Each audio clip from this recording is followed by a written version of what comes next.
या शङ्करं शङ्करमेव कर्तुं तस्यापहर्तुं नवदूषणानि बभूव शैले नवधेव भक्तिस्तां पार्वतीं नौमि परेशपत्नीम्। नमः सर्वेभ्यो। प्रिय छात्राः, वयं सांख्यकारिकायां करणानां विषये इदानीं पठन्तः स्मः। ईश्वरकृष्णेन त्रयोदशविधकरणानां विषये विस्तरेण चर्चा कृता। अतः इदानीं इतोपि अग्रे कारिकायां सः करणानाम् अवान्तरविभागं कथयति। किं कथ्यते तेन? अन्तःकरणं त्रिविधं, दशधा बाह्यं त्रयस्य विषयाख्यं, साम्प्रतकालं बाह्यं त्रिकालम् आभ्यन्तरं करणम्। इदानीं पश्यन्तु भवन्तः, पुनः कथं तेन अत्र करणानां विषये नूतनः विषयः प्रोक्तः। इदानीं गतदिने अपि वयं एतेषां त्रयोदशकरणानां विषये पठितवन्तः। प्रगतदिने अपि भवद्भिः एतदेव पठितं, किन्तु सर्वत्र भिन्नभिन्नविषयाः आसन्। तेन एतेषां स्वरूपं पूर्णतः स्पष्टं भवति। तर्हि अत्र किं कथ्यते तेन नूतनतया इति पश्यन्तु। अन्तःकरणं त्रिविधम्। अन्तःकरणं त्रिविधम्। अन्तःकरणं किमर्थं कथ्यते? अत्र मया लिखितमपि, शरीराभ्यन्तरवर्तितत्वात् अन्तःकरणं त्रिविधं, बुद्धि अहङ्कार मनांसि च। दशधा बाह्यं, पञ्चज्ञानेन्द्रियाणि पञ्चकर्मेन्द्रियाणि च बाह्यकरणम् इति भवन्तः बहुवारं श्रुतवन्तः। इदानीं स्मरणे स्यात्। एतेषां वैशिष्ट्यं कथ्यते अग्रे। त्रयस्य विषयाख्यम्, अन्तःकरणस्य विषयम् आख्याति, विषयान् ददाति। पञ्चज्ञानेन्द्रियाणि पञ्चकर्मेन्द्रियाणि अर्थात् बाह्यकरणं किं करोति? अन्तःकरणस्य विषयम् आख्याति। अन्तःकरणं विषयान् कथं गृह्णाति? एतेषां कारणादेव इति अत्र वक्तुम् इच्छति आचार्यः। एतेषु पुनरपि किं वैशिष्ट्यं वर्तते? तत् कथ्यते बाह्यं। बाह्यम् अर्थात् बाह्यकरणं। बाह्यकरणं नाम पञ्चज्ञानेन्द्रियाणि पञ्चकर्मेन्द्रियाणि च। बाह्यं साम्प्रतकालं। साम्प्रतकालं बाह्यकरणं साम्प्रतकालं भवति, अर्थात् वर्तमानकालिकविषयग्राहकं भवति बाह्यकरणं। बाह्यकरणं अर्थात् पञ्चज्ञानेन्द्रियाणि पञ्चकर्मेन्द्रियाणि इति भवन्तः स्मरन्तु। किन्तु अन्तःकरणं तु किञ्चित् भिन्नं भवति। तर्हि किं कथितम्? आभ्यन्तरं करणं त्रिकालं। मनोबुद्ध्यादयः कालत्रयवृत्तिपदार्थग्राहकाः भवन्ति। तर्हि पश्यतु कथं वैज्ञानिकरीत्या आचार्येण विवेचनं कृतम्। अस्माकं दर्शने कथं विज्ञानं निहितम् इति वयं स्पष्टरूपेण द्रष्टुं शक्नुमः। सामान्यतया अत्र अस्यां कारिकायां किम् उक्तम्? अन्तःकरणम् अर्थात् बुद्धि अहङ्कार मनांसि त्रिविधम्। एतत्तु स्पष्टम्। अग्रे दशधा बाह्यं, बुद्धीन्द्रियाणि पञ्च कर्मेन्द्रियाणि पञ्च, दशविधम् एतत् करणं बाह्यकरणं भवति। तर्हि भवद्भिः एतदपि ज्ञातव्यं, बाह्यकरणं दशधा, अन्तःकरणं त्रिविधम्। एवं कोऽपि पृच्छति चेत् झटिति भवद्भिः एतत् कथनीयम्। पुनः अग्रे कथ्यते तत्र यस्य अन्तःकरणस्य विषयाख्यं बुद्धि अहङ्कार मनसां भोग्यम। विषयाख्यं त्रयस्य। बाह्यकरणं किं भवति? त्रयस्य नाम अंतःकरणत्रयस्य विषयाख्यं। विषयम् आख्याति। बाह्यकरणं विषयम् आख्याति कस्य? अंतःकरणस्य। त्रिविधम् अंतःकरणं तस्य विषयम् आख्याति बाह्यकरणम् इति। पुनः उक्तं बाह्यं साम्प्रतकालम्। अर्थात यथा पश्यन्तु, श्रोत्रेन्द्रियं वर्तते, वर्तमानमेव शब्दं शृणोति, अतीतम् अथवा भविष्यन्तं शब्दं तु न शृणोति। तथैव चक्षुरपि वर्तमानरूपमेव पश्यति, अतीतम् अनागतं तु न पश्यति। त्वगपि वर्तमानमेव स्पर्शं करोति, जिह्वा वर्तमानं रसमेव जानाति, नासिका वर्तमानं गन्धम् एव अनुभवति, अतीतम् अनागतं तु न अनुभवति। एवमेव कर्मेन्द्रियाणि, यथा वाग् वर्तमानं शब्दम् उच्चारयति, अतीतम् अनागतं तु न उच्चारयति। पाणी वर्तमानं वस्तुम् आददाति, न अतीतं न अनागतं च। पादौ वर्तमानमेव पन्थानं विहरतौ, अतीतं अनागतं पन्थानं तु न गच्छतः। पायूपस्थौ च वर्तमानौ उत्सर्गौ आनन्दौ एव कुरुतः, न अतीतौ न अनागतौ। एवं बाह्यकरणं किं भवति? साम्प्रतकालम्।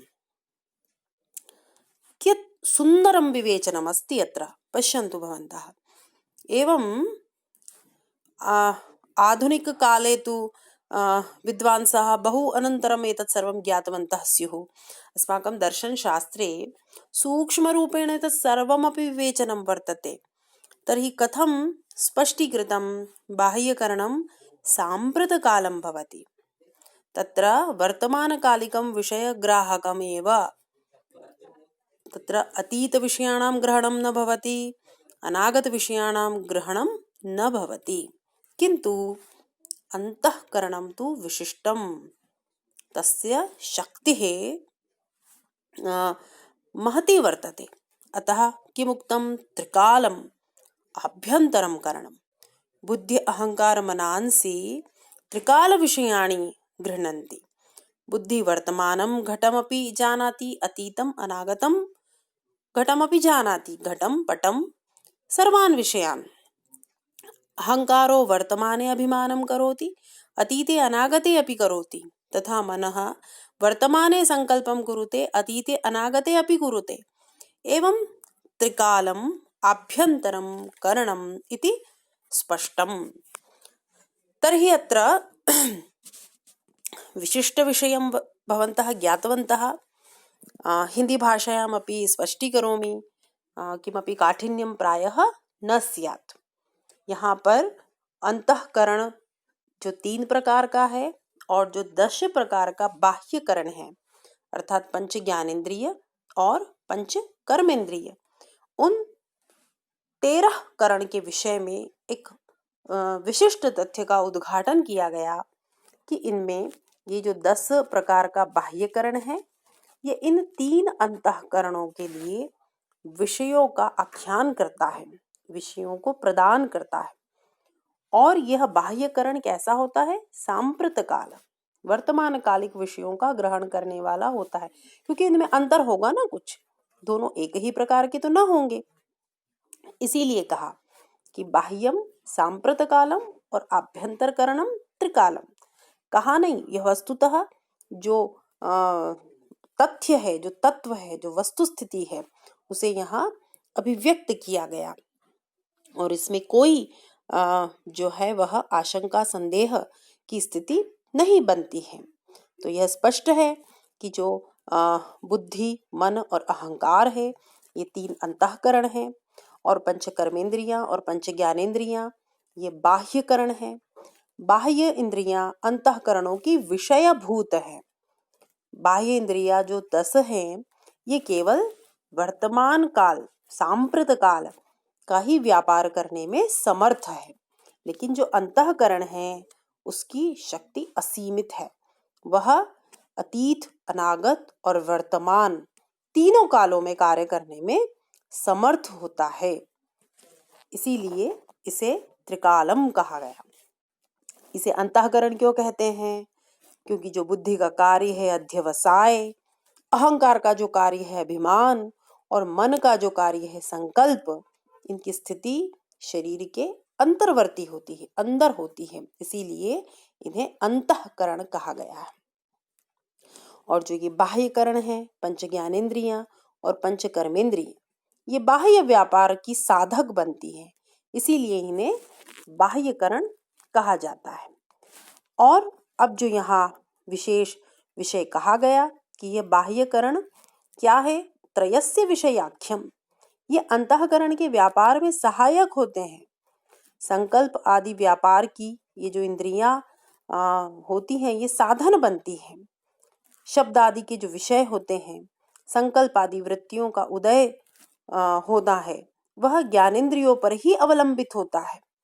मन विषयों के समीप पहुंचता है, संकल्प करता है, अहंकार उस विषय में अभिमान करता है और बुद्धि निश्चित जो निश्चय है वह करती है। इसीलिए बाह्य इंद्रियां अंतःकरण के लिए जिस विषय का उपस्थापन करती है उसका संकल्प, अध्यवसाय और उसमें अभिमान वृत्ति करने का जो कार्य है वह अंतःकरण कर पाता है। और यह अंतःकरण वर्तमान काल में ही नहीं अपितु अतीत और अनागत में भी कार्य करने में समर्थ है, जबकि ज्ञानेंद्रिय और कर्मेंद्रिया वर्तमान काल में ही क्रियाशील रहती है। आप यह एक सामान्य सी स्थिति आप जानते हैं कि जो सामने वस्तु दिखाई दे रही है उसी में इनकी क्रिया दिखाई देती है। भूत और भविष्य में इन इंद्रियों की प्रवृत्ति संभव नहीं होती हुई दिखाई देती, किंतु जो अंतःकरण है उसकी प्रवृत्ति तीनों कालों में दिखाई देती है। जैसे कि मेघाच्छन्न आकाश को देखकर यह अनुमान कर लेना कि भारी वर्षा होने वाली है, यह कार्य किसका है? यह बाह्य इंद्रिय का कार्य नहीं है, यह अनागत का अनुमान है जो कि अंतःकरण में हुआ है। इसी तरह किसी और हेतु को देखकर, लिंग को देखकर जो बात बीत गई उसका अनुमान कर लेना, यह भी अंतःकरण का कार्य है। तो इस तरह का इंद्रियों का व्यापार नहीं हो सकता, बाह्य इंद्रियों का व्यापार इस तरह से संभव होता हुआ नहीं देखा जाता, उनकी शक्ति नहीं है। इसीलिए अंतःकरण को कहा गया त्रिकालम, तो तीनों कालों में कार्य करने के लिए समर्थ है। यह इन दोनों का विशेष जो भेद है यह आपको इस कारिका के माध्यम से याद रखना चाहिए कि अंतःकरण और बाह्यकरण भिन्न क्यों हैं। तो मुझे लगता है यह एक सरल किंतु बहुत ही विशेष विषय था और यह सामान्य रूप से सभी के द्वारा ज्ञातव्य है और विशेष रूप से इस शास्त्र के विद्यार्थियों के लिए तो अवश्य ज्ञातव्य है। तो इसका आप स्मरण कर चुके होंगे ऐसा मैं समझती हूँ। आज यहीं विश्राम देंगे, कल हम नई कारिका का पाठ करेंगे। सभी को धन्यवाद।